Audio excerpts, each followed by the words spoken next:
नमस्कार दोस्तों, मैं सुजीत पांडे आप सभी का बहुत बहुत स्वागत करता हूं ऑल एग्जाम गाइड गुरु के यूट्यूब चैनल पर। दोस्तों यहां पर हमारे पास हैं हिस्ट्री के top most 100 MCQ most IMP MCQs हैं ये। दोस्तों इस वीडियो में मैं आपके लिए 50 एमसीक्यू लेकर आया हूं। बहुत ही शानदार एमसीक्यू हैं। मैं आपको हर क्वेश्चन का डिटेल बताते जाऊंगा। आपको इस 50 क्वेश्चन में इतनी डिटेल में बताऊंगा कि आपके 100 क्वेश्चन से ऊपर कवर हो जाएंगे, इतनी मेरी गारंटी है। हर क्वेश्चन में जो भी बारीकी है मैं आपको बताते चलूंगा। प्लीज़ वीडियो को पूरा देखिएगा और कोशिश करिएगा कि आपके कम से कम 30 प्रश्न सही जाएं। देखते हैं आप लोगों में से कौन कौन 30 प्रश्नों का सही सही जवाब दे पाते हैं। 50 में से 30 नंबर लाना है आपको। 30 आउट ऑफ 50 आप पास हो जाओगे, ठीक है। चलिए वीडियो को करते हैं स्टार्ट। यदि आप चैनल पर नए हैं तो चैनल को सब्सक्राइब कर लीजिएगा। लास्ट में मैंने आपसे एक सरप्राइज क्वेश्चन पूछा है, उसका आंसर भी आप कमेंट बॉक्स में कमेंट करके बताइएगा। पहला क्वेश्चन है, अंग्रेजी संसद में भारत सरकार अधिनियम कब पारित हुआ था? ऑप्शन है 1852, 1856, 1858 और 1860। तो भारत सरकार अधिनियम पारित हुआ था आपका ऑप्शन नंबर सी 1858 में। जब 1857 की क्रांति हुई थी उसके बाद ये अधिनियम पारित हुआ था और ईस्ट इंडिया कंपनी से ब्रिटिश सरकार के हाथ में भारत की शासन, भारत की भागदौड़, या फिर ब्रिटिश क्राउन कह लीजिए या फिर ब्रिटिश सरकार कह लीजिए, उनके हाथ में चला गया था। क्वेश्चन नंबर 2 देख लेते हैं। क्वेश्चन नंबर 2 में आपसे पूछा गया है कि भारतीय राष्ट्रीय कांग्रेस का 1896 का अधिवेशन निम्नलिखित में से किसके लिए विख्यात है? बताइए। पहली बार राष्ट्रगान गाया गया था, पहली बार राष्ट्रगीत गाया गया था, पहली बार तिरंगा लहराया गया था, या इनमें से कोई नहीं। यहाँ पर सही आंसर आपका क्या हो जाएगा?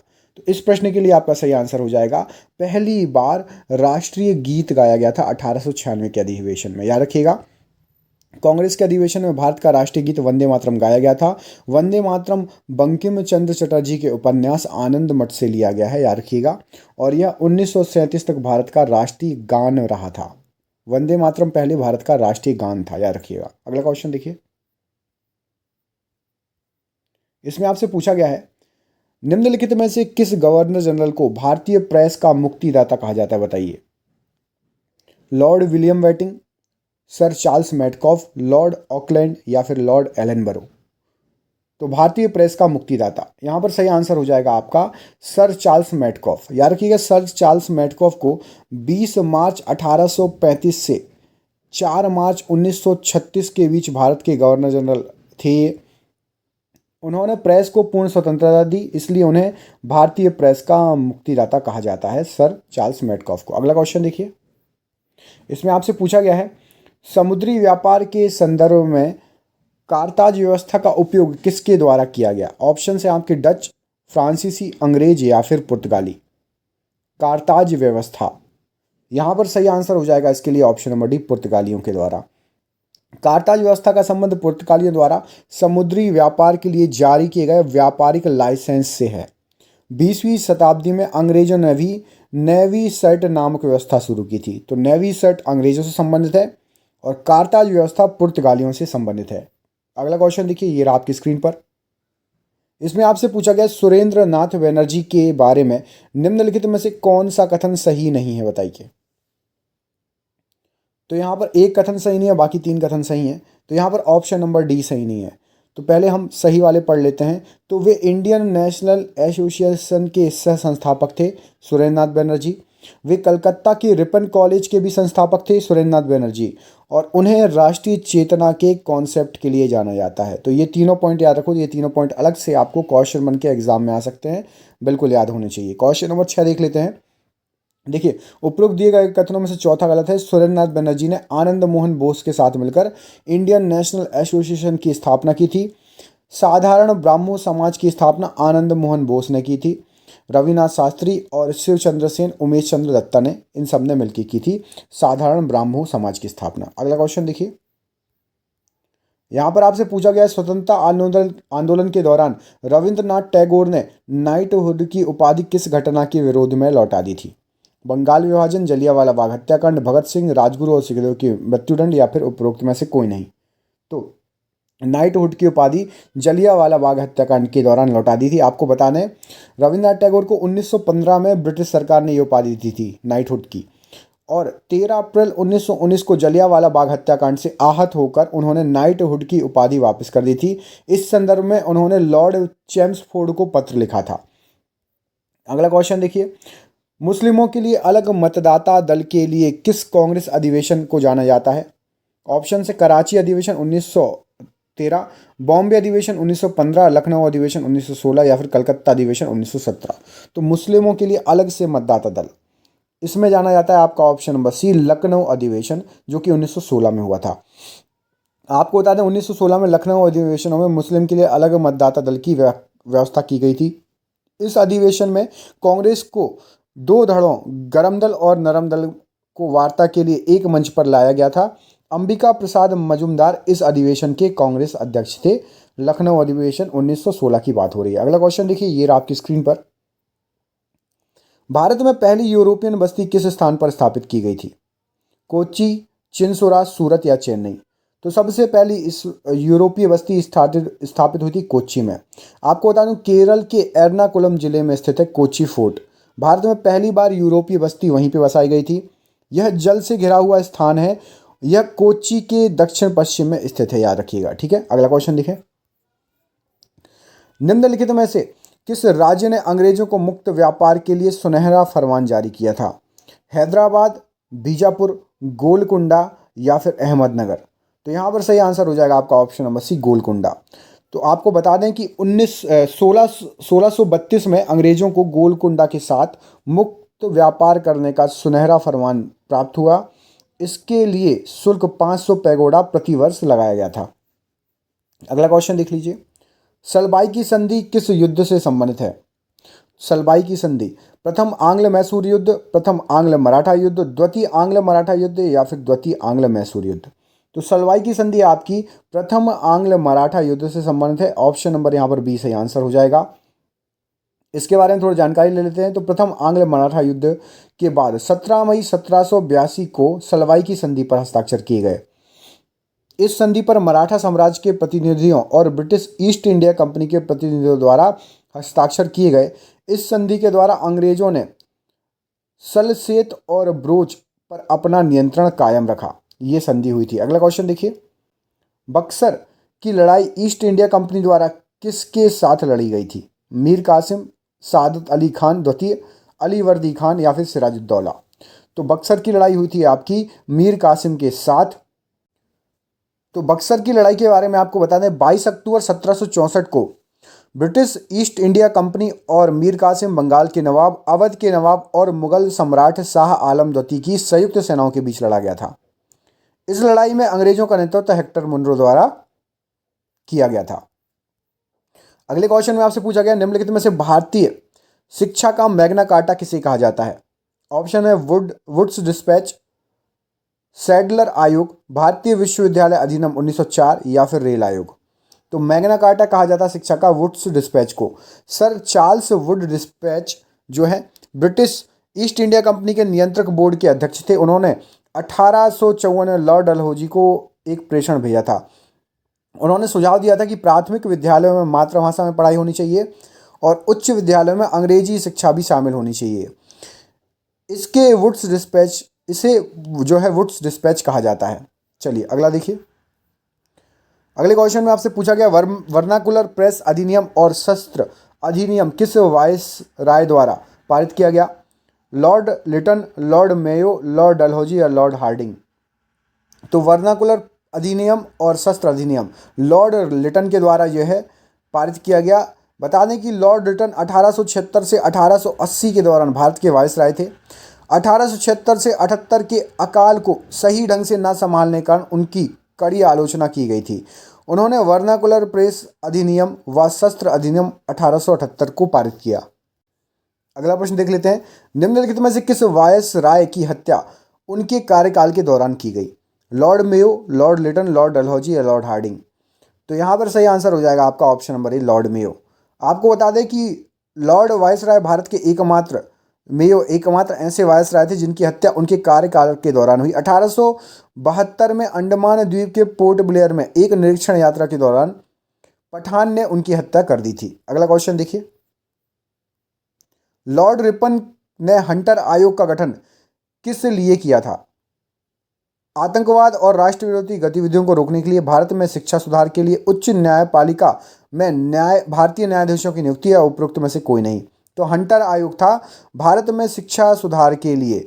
याद रखिएगा, लॉर्ड रिपन ने 3 फरवरी 1882 में सर विलियम हंटर की अध्यक्षता में शिक्षा आयोग का गठन किया था। विलियम हंटर वायसराय की कार्यकारी परिषद के सदस्य थे। इस आयोग ने भारत में शिक्षा सुधार के लिए, प्रारंभिक शिक्षा व उच्च शिक्षा में सुधार के लिए कई महत्वपूर्ण सुझाव दिए थे। अगला क्वेश्चन देखिए। अगले क्वेश्चन में आपसे पूछा गया है, भारतीय टंकण व कागजी मुद्रा अधिनियम किस वायसराय ने पारित किया है? Lord Minto, Lord Hardinge, Lord Curzon या लॉर्ड डफरिन? तो भारतीय टंकण व कागजी मुद्रा अधिनियम ये पारित किया गया है लॉर्ड कर्जन के द्वारा। यहाँ पर ऑप्शन नंबर सी बिल्कुल सही आंसर हो जाएगा। आपको बताते चलें, जनवरी 1899 में लॉर्ड कर्जन को भारत का वायसराय नियुक्त किया गया था।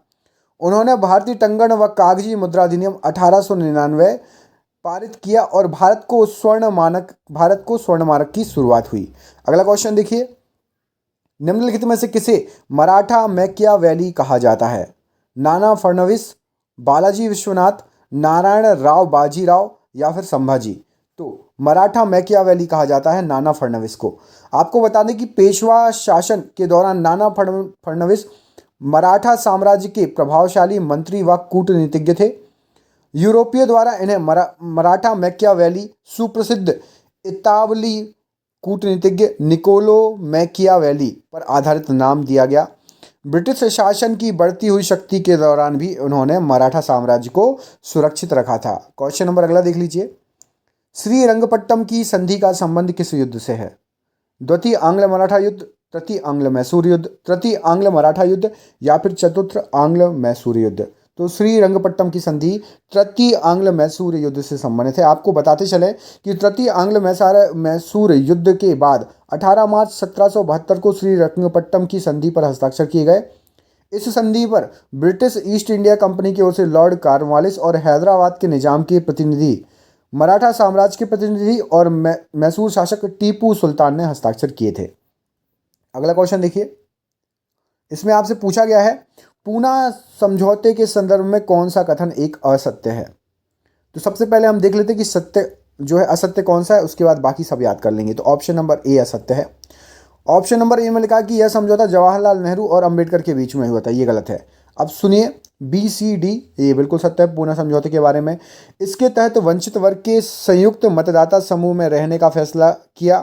प्रांतीय विधान पालिकाओं में वंचित वर्ग को सीटें आरक्षित की गईं और इसके द्वारा सिविल सेवाओं में वंचित वर्ग को समुचित प्रतिनिधित्व प्रदान किया गया।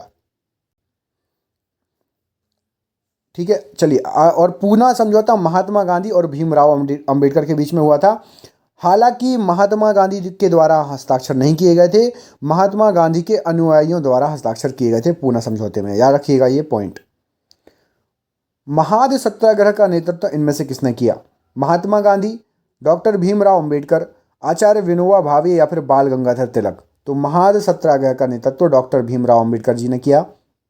आपको बताते चलें, महाद सत्याग्रह का नेतृत्व डॉक्टर भीमराव अंबेडकर ने 20 मार्च 1927 को किया था। यह सत्याग्रह महाराष्ट्र के रायगढ़ जिले में महाद नामक स्थान पर किया गया था, इसलिए इसका नाम महाद सत्याग्रह पड़ा। अगला क्वेश्चन देखिए। ईस्ट इंडिया कंपनी ने किस वर्ष बॉम्बे को पुर्तगालियों से प्राप्त किया था? 1663, 1668, 1670 या फिर 1689? तो बॉम्बे को पुर्तगालियों से 1668 में जीता था ईस्ट इंडिया कंपनी ने। ईस्ट इंडिया कंपनी ने बॉम्बे को पुर्तगालियों से 1668 ईस्वी में प्राप्त किया। ब्रिटिश ईस्ट इंडिया कंपनी द्वारा तुरंत इसकी किलाबंदी की गई। इसके बाद अंग्रेजों ने सूरत की जगह बॉम्बे को अपना मुख्यालय बना लिया था। अगला क्वेश्चन देखिए। गुलामगिरी नामक पुस्तक किसने लिखी है? ईश्वर चंद्र विद्यासागर ने, आचार्य विनोबा भावे ने, ज्योतिबा फुले ने या फिर दादू दयाल ने? तो गुलामगिरी नामक पुस्तक लिखने का श्रेय जाता है ज्योतिबा फुले जी को। थोड़ा सा इसके बारे में चर्चा कर लेते हैं। तो ज्योतिबा फुले ने 1873 में गुलामगिरी नामक पुस्तक लिखी थी। यह पुस्तक अमेरिका की दास प्रथा पर आधारित थी, याद रखिएगा। अगला क्वेश्चन देखिए। रविंद्रनाथ टैगोर को नाइटहुड की उपाधि किस वर्ष दी गई? 1910, 1915, 1920 या 1925?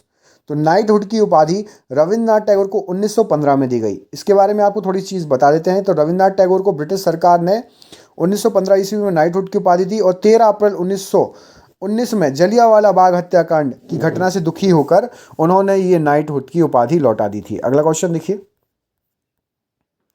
स्वतंत्रता के समय भारतीय राष्ट्रीय कांग्रेस के अध्यक्ष कौन थे? महात्मा गांधी, जेपी कृपलानी, सरोजिनी नायडू या फिर उपरोक्त में से कोई नहीं। तो स्वतंत्रता के समय यहाँ पर सही आंसर हो जाएगा ऑप्शन नंबर बी, जेबी कृपलानी जी। आपको बता दें, जीवंत राम भगवान दास कृपलानी जी भारत की स्वतंत्रता के समय कांग्रेस के अध्यक्ष थे। कृपलानी एक दार्शनिक, गांधीवादी, समाजवादी, पर्यावरणविद और स्वतंत्रता सेनानी के नाम से भी प्रख्यात हैं। अगला क्वेश्चन देखिए, भारतीय पुरातत्व विभाग को स्थायी संस्था कब बनाया गया? ऑप्शन है 1902, 1861, 1906 या 1910। तो भारतीय पुरातत्व विभाग को स्थायी संस्था ऑप्शन नंबर सी 1906 में अंग्रेजों के समय ही बना दिया गया था। भारतीय पुरातत्व विभाग की स्थापना 1861 में अलेक्जेंडर कनिंघम ने की थी। वर्ष 1906 में इसे स्थायी संस्था बना दिया गया, घोषित कर दिया गया। अगला क्वेश्चन देखिए, सुभाष चंद्र बोस ने अंतरिम सरकार की स्थापना कब की थी? 1941, 1942, 1943 या फिर 1945। तो यहाँ पर सही आंसर हो जाएगा सुभाष चंद्र बोस ने 1943 में सिंगापुर में अर्जी हुकूमत ई हिंद नामक अंतरिम सरकार की स्थापना की थी। इस सरकार को समर्थन धुरी राष्ट्रों जापान, नाजी, जर्मनी, इटली और उनके सहयोगी ने दिया था। इस सरकार में सुभाष चंद्र बोस को प्रधानमंत्री बनाया गया था, रक्षा मंत्री और विदेश मंत्री जो है बनाया गया था, और रास बिहारी बोस को मुख्य सलाहकार बनाया गया था। अगला क्वेश्चन देखिए, निम्नलिखित में से किस आंदोलन की शुरुआत नमक कानून को तोड़ने से हुई? असहयोग आंदोलन, सविनय अवज्ञा आंदोलन, भारत छोड़ो आंदोलन या फिर होम रूल आंदोलन। तो यहां पर सही आंसर हो जाएगा आपका सविनय अवज्ञा आंदोलन। आपको बताते चलें कि महात्मा गांधी जी ने 12 मार्च 1930 को साबरमती से यात्रा शुरू की। यह यात्रा 6 अप्रैल को 1930 को डांडी नामक स्थान पर हुई। गांधी जी ने डांडी में नमक बनाकर ब्रिटिश सरकार के नमक कानून को तोड़ा। अगला क्वेश्चन देखिए, किस समाजवादी नेता ने जेल से भागकर भारत छोड़ो आंदोलन में हिस्सा लिया था? राम मनोहर लोहिया, मीनू मसानी, जयप्रकाश नारायण या फिर अच्युत पटवर्धन। तो यहाँ पर सही आंसर हो जाएगा आपका option number A, Ram Manohar Lohia ji ने। राम मनोहर लोहिया जी का जन्म 23 मार्च 1910 को अकबरपुर में हुआ था। वे स्वतंत्रता सेनानी और समाजवादी थे। वे अंग्रेज सोशलिस्ट पार्टी के सह संस्थापक भी थे। अगला क्वेश्चन देखिए, बक्सर की लड़ाई के बाद बंगाल के नवाब की गद्दी पर किसे बैठाया गया? सिराजुद्दौला, मीर कासिम, मीर जाफर या फिर निजामुद्दीन अली खान। तो यहाँ पर सही आंसर हो जाएगा आपका मीर जाफर को। आपको बताते चलें कि बक्सर की लड़ाई 1764 ईस्वी में हुई थी। इस लड़ाई के बाद मीर जाफर बंगाल के नवाब बन गए। अगला क्वेश्चन देखिए, स्वदेश बंधव की स्थापना किसने की? अश्विनी कुमार दत्ता, बाघ जतिन, भावभूषण मित्रा या फिर नरेंद्रनाथ भट्टाचार्य। तो स्वदेश बंधव की स्थापना अश्विनी कुमार दत्ता ने की। इसके बारे में थोड़ी जानकारी देख लेते हैं। तो स्वदेश बंधव समिति की स्थापना अश्विनी कुमार दत्ता ने की है। इस संगठन का उद्देश्य स्वदेश उत्पादों के इस्तेमाल में वृद्धि करना और विदेशी उत्पादों का बहिष्कार करना था। अगला क्वेश्चन देखिए, 1857 की क्रांति के दौरान भारत का गवर्नर जनरल कौन था? Lord Canning, Lord Elgin, Lord Dalhousie या लॉर्ड एलन बनो। तो यहाँ पर सही आंसर हो जाएगा आपका लॉर्ड कैनिंग। आपको बता दें कि लॉर्ड कैनिंग 18 फरवरी 1856 से 21 मार्च 1862 के बीच भारत के गवर्नर जनरल रहे, और इसी के दौरान 1857 की क्रांति हुई और 1858 में ईस्ट इंडिया कंपनी से भारत की भागदौड़ ब्रिटिश क्राउन के पास ट्रांसफर हो गई, हस्तांतरित हो गई। अगला क्वेश्चन देखिए, स्वराज हा माझा जन्मसिद्ध अधिकार आहे आणि तो मी मिला विनाच, मतलब मराठी में ही है। इसका मतलब है स्वराज मेरा जन्मसिद्ध अधिकार है और मैं इसे लेकर रहूंगा। बाल गंगाधर तिलक ने किस स्थान पर यह घोषणा की थी? Pune jail, Yerwada jail, court में या फिर मांडले जेल। तो ये इन्होंने बोला था कोर्ट में, ऑप्शन नंबर सी। याद रखिएगा, ये उन्होंने मराठी में बोला था, जिसका हिंदी रूपांतरण है स्वराज मेरा जन्मसिद्ध अधिकार है और मैं इसे लेकर रहूंगा। ये कथन बाल गंगाधर तिलक ने कोर्ट में उस समय कहा था जब राजद्रोह के आरोप में 7 वर्ष की सजा दी गई थी। इसके बाद तिलक को 6 वर्ष के कारावास के लिए मांडले जेल भी भेज दिया गया था। अगला क्वेश्चन देखिए, भगत सिंह, राजगुरु, सुखदेव और जय गोपाल किस षड्यंत्र में शामिल थे? कानपुर षड्यंत्र, लाहौर षड्यंत्र, भागलपुर षड्यंत्र या फिर अलीपुर बम केस। तो यहाँ पर सही आंसर हो जाएगा आपका लाहौर षड्यंत्र। आपको बता दें कि लाला लाजपत राय की हत्या का प्रतिशोध लेने के लिए भगत सिंह, राजगुरु, जयपाल और सुखदेव ने पुलिस प्रमुख स्कॉट की हत्या का षड्यंत्र रचा, परंतु उन्होंने जेपी सैंडर्स को गोली मारी, जिससे उसकी मौत मौके पर ही हो गई। अगला क्वेश्चन देखिए, आज़ाद हिंद फौज की स्थापना किस देश में की गई थी? भारत, सिंगापुर, जापान या जर्मनी? तो यहाँ पर सही आंसर हो जाएगा सिंगापुर में। सुभाष चंद्र बोस और रास बिहारी बोस ने इंडियन इंडिपेंडेंट लीग और इंडियन नेशनल आर्मी मतलब आज़ाद हिंद फौज की स्थापना सिंगापुर में 1943 में की थी। अगला क्वेश्चन देखिए, ये रहा आपकी स्क्रीन पर। गुरुमुखी लिपि किस सिख गुरु के द्वारा शुरू की गई? गुरु अंगद, गुरु गोविंद सिंह, गुरु अर्जुन सिंह या फिर गुरु हरिराय? तो गुरुमुखी लिपि के लिए जाने जाते हैं गुरु अंगद। आपको बता दें कि गुरु नानक सिख धर्म के संस्थापक थे। उन्होंने अपने बाद गुरु अंगद को अपना उत्तराधिकारी नियुक्त किया। गुरु अंगद सिख धर्म के दूसरे गुरु थे और गुरु अंगद ने गुरु नानक की रचनाओं का संकलन किया और उन्होंने गुरुमुखी लिपि का भी विकास किया था। अगला क्वेश्चन देखिए,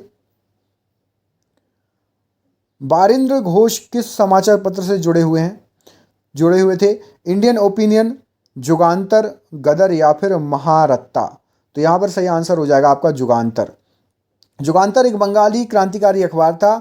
इसकी स्थापना 1906 में बारिंद्र कुमार घोष, अविनाश भट्टाचार्य और भूपेंद्र नाथ दत्ता ने की थी। अगला क्वेश्चन देखिए, 1986 के तेभेगा आंदोलन किस वर्तमान राज्य से संबंधित है? आंध्र प्रदेश, पश्चिम बंगाल, बिहार या उड़ीसा? तो 1946 के तेभेगा आंदोलन ये संबंधित है पश्चिम बंगाल से। आपको बता दें कि तेभेगा आंदोलन की शुरुआत काश्तकारों ने बंगाल में 1946 में जोतदारों के विरुद्ध की थी। यह आंदोलन बंगाल में व्याप्त साझा खेती व्यवस्था के विरुद्ध में था। अगला क्वेश्चन देखिए, इंडियन यूनियन मुस्लिम लीग का मुख्यालय भारत के किस राज्य में स्थित है? तमिलनाडु, केरल, उत्तर प्रदेश या फिर जम्मू कश्मीर? तो इंडियन यूनियन मुस्लिम लीग का मुख्यालय तमिलनाडु में स्थित है। आपको बता दें कि इंडियन यूनियन मुस्लिम लीग की स्थापना 10 मार्च 1948 को मद्रास में की गई थी। वर्तमान में इसका मुख्यालय तमिलनाडु में चेन्नई में है और मैके कायर लेब्बाई स्ट्रीट में स्थित है। ठीक है, अगला क्वेश्चन देखिए, कांग्रेस ने किस अधिवेशन में पूर्ण स्वराज का प्रस्ताव पारित किया? कलकत्ता, लाहौर, दिल्ली या कराची? तो कांग्रेस ने लाहौर अधिवेशन में पूर्ण स्वराज का जो है प्रस्ताव पारित किया। आपको बता दें कि 1929 में कांग्रेस के लाहौर अधिवेशन में पूर्ण स्वराज के प्रस्ताव को पारित किया गया था। इस अधिवेशन में जवाहरलाल नेहरू को भारतीय राष्ट्रीय कांग्रेस का अध्यक्ष नियुक्त किया गया था। पूर्ण स्वराज प्रस्ताव पारित करने के एक महीने बाद 26 जनवरी 1930 को स्वतंत्रता की घोषणा भी जारी की गई थी। अगला क्वेश्चन देखिए, इसमें आपसे पूछा गया है ढाका में स्थित एहसान मंजिल पैलेस किस कारण से प्रसिद्ध है? ऑप्शन है मुस्लिम लीग की स्थापना, पाकिस्तान प्रस्ताव, जिन्ना गांधी वार्ता या उपरोक्त में से कोई नहीं। तो एहसान मंजिल जो है आपका मुस्लिम लीग की स्थापना हुई थी एहसान मंजिल के जरिए, जो कि ढाका में है। आपको बता दें कि मुस्लिम लीग की स्थापना 1906 में ढाका में आगा खां द्वारा की गई थी। लियाकत अली खां और मोहम्मद अली जिन्ना मुस्लिम लीग के प्रमुख नेता थे। आरंभ में इसका उद्देश्य मुस्लिमों के अधिकारों की रक्षा करना था, परंतु बाद में मुस्लिम लीग ने मुस्लिमों के लिए अलग देश पाकिस्तान की मांग की। अगला क्वेश्चन देखिए, पी मित्रा का नाम किस क्रांतिकारी संगठन की स्थापना के साथ जुड़ा हुआ है? तो पी मित्रा का नाम जुड़ा हुआ है आपका अनुशीलन समिति। इसके बारे में थोड़ी जानकारी ले लेते हैं। तो अनुशीलन समिति की स्थापना 24 मार्च 1902 को प्रथम नाथ मित्रा ने की थी। इस समिति के साथ ही औरोबिंदो, देशबंधु, चित्तरंजन दास, सुरेंद्र नाथ टैगोर, जतीन्द्र नाथ बनर्जी, बाघा जतिन, भूपेंद्र नाथ दत्ता और बारिंद्र घोष जैसे लोग जुड़ गए थे इससे अनुशीलन समिति से। अगला क्वेश्चन देखिए, एकेडमिक एसोसिएशन की स्थापना किसने की थी? हेनरी विवियन डेरोजियो, मधुसूदन दत्ता, मदन मोहन कालांकर या फिर सुरेंद्रनाथ टैगोर? तो एकेडमिक एसोसिएशन की स्थापना हेनरी विवियन डेरोजियो ने की थी। आपको बता दें कि हेनरी विवियन डेरोजियो ने शिक्षाविद थे एक और लेखक थे। वे हिंदू कॉलेज कलकत्ता के सहायक मुख्याध्यापक भी थे। अगला क्वेश्चन देखिए, बंगाल का अंतिम स्वतंत्र नवाब किसे माना जाता है? सिराजुद्दौला, मीर कासिम, मीर जाफर या फिर सुजाउद्दौला? तो बंगाल का अंतिम स्वतंत्र नवाब माना जाता है सिराजुद्दौला को। सिराजुद्दौला बंगाल का अंतिम स्वतंत्र नवाब था। उन जो है 23 जून 1757 को ब्रिटिश ईस्ट इंडिया कंपनी के साथ प्लासी की लड़ाई में उनकी हार हो गई थी। अगला क्वेश्चन देखिए, स्वतंत्रता से पहले भारत के किस राज्य में प्राथमिक शिक्षा अनिवार्य थी?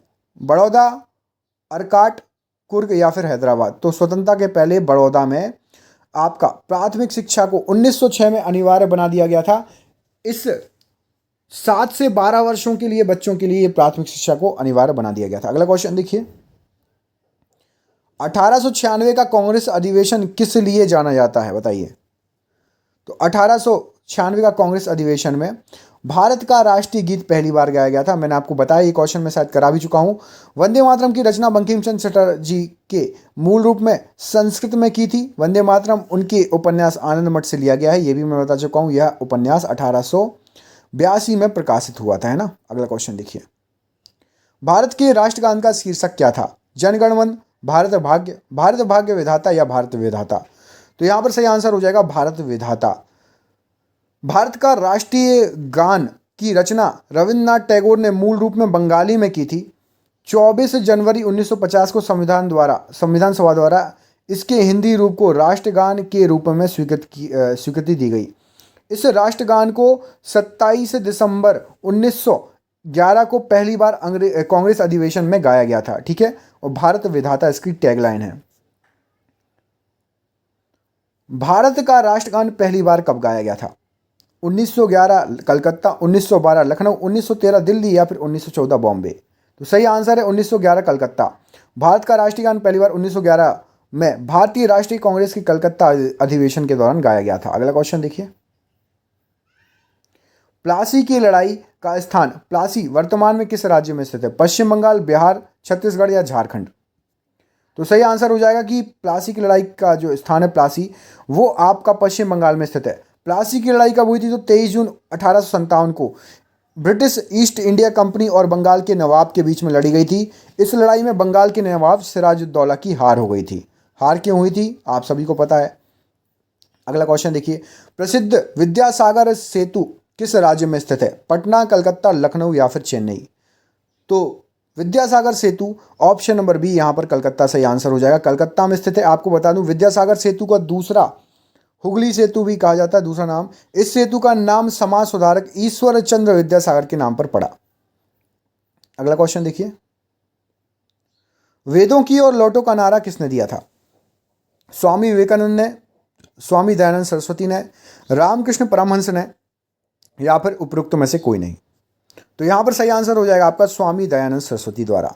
इसमें मैं आपको बता दूं कि स्वामी दयानंद सरस्वती ने 1875 में आर्य समाज की स्थापना की थी। वे संस्कृत और वेदों के प्रकांड विद्वान भी थे। भारत में वेदों की छपाई उनके संरक्षण में पहली बार शुरू हुई थी। सत्यार्थ प्रकाश उनकी सबसे महत्वपूर्ण कृतियों में से एक मानी जाती है। तो दोस्तों ये हो गए आपके 50 इतिहास से संबंधित क्वेश्चन MCQ। दोस्तों इसके आगे के भी क्वेश्चन हमारे पास हैं, बहुत सारे हैं, 100 से ऊपर क्वेश्चन है। आप एक काम करिए, ये आपको सरप्राइज क्वेश्चन देता हूँ। यदि आपको इसका पार्ट 2 चाहिए तो मैं 50 क्वेश्चन का एक एक पार्ट और बना दूंगा। आप मुझे कमेंट करके बताइए आपको क्वेश्चन कैसे लगे और इस क्वेश्चन का आंसर दीजिए। साइमन कमीशन किस वायसराय के कार्यकाल के दौरान भारत आया था, बताइए। साइमन कमीशन किस वायसराय के कार्यकाल के दौरान भारत आए थे? ऑप्शन है आपके Lord Irwin, Lord Chelmsford, Lord Willingdon या फिर लॉर्ड लिथगो। चलिए कमेंट करके बताइए और वीडियो कैसा लगा ये भी कमेंट करिएगा। पूरा वीडियो देखने के लिए बहुत बहुत धन्यवाद। आपका दिन शुभ हो। बहुत बहुत धन्यवाद दोस्तों।